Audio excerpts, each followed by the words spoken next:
Hello everybody. So today what we are doing is moving on to how we can apply what we've learned in algebra so far to worded problems.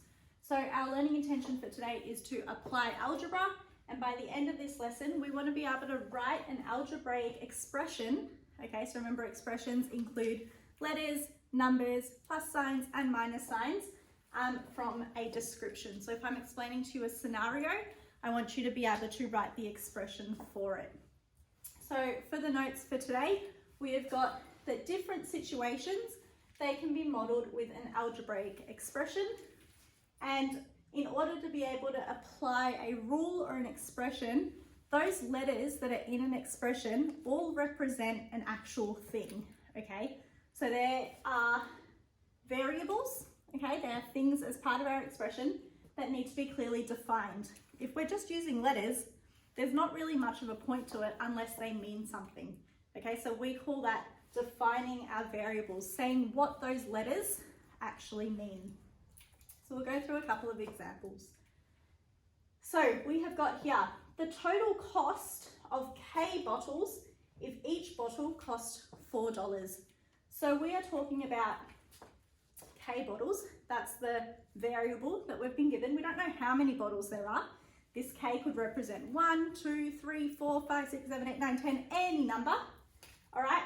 And we have to be able to figure out the cost of any bottle given that one bottle, each bottle costs $4.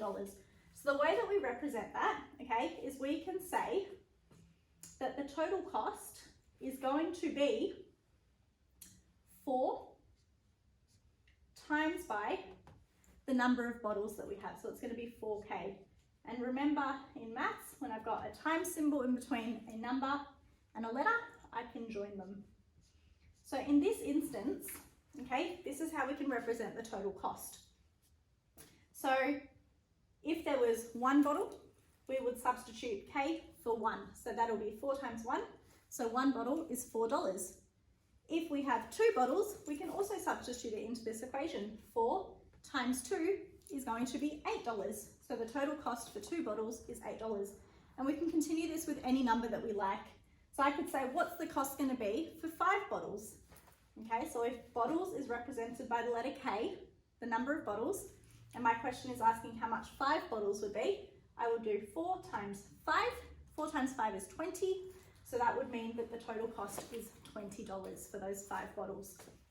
So this is how we are using an expression, okay? So not only do we have to be able to write the expression, sometimes you might be asked a question to be answered using that expression. All right, next one over here.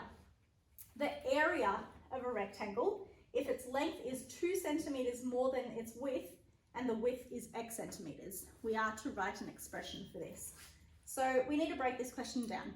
The first thing that we need to look at is this word here, area. And the shape that we are looking at is rectangle. So we need to think about how do we find the area of a rectangle? What is our rule?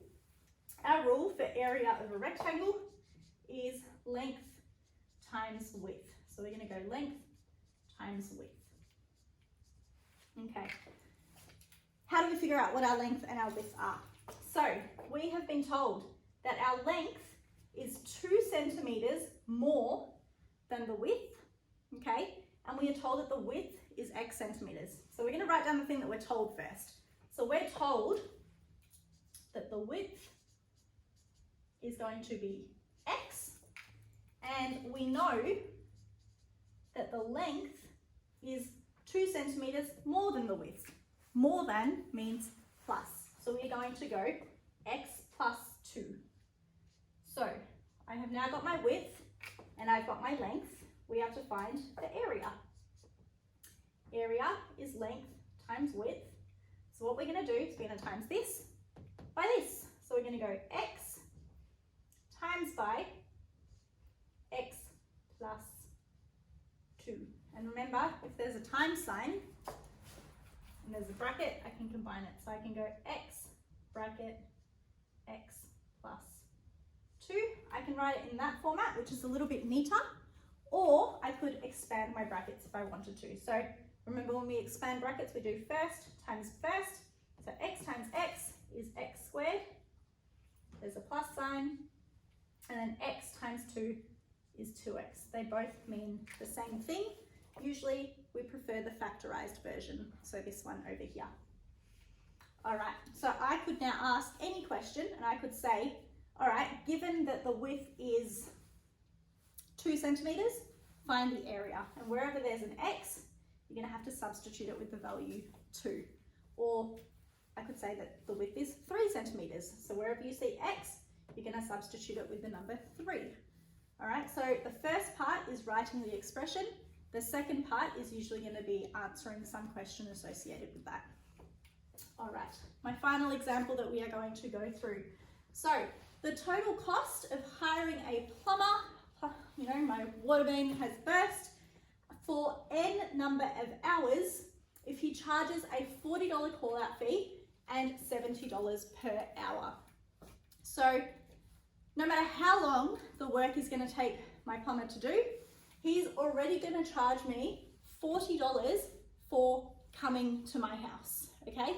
That is what a call out fee is. So no matter how much time they spend at the place to do the work, they're still going to charge a certain amount of money to you.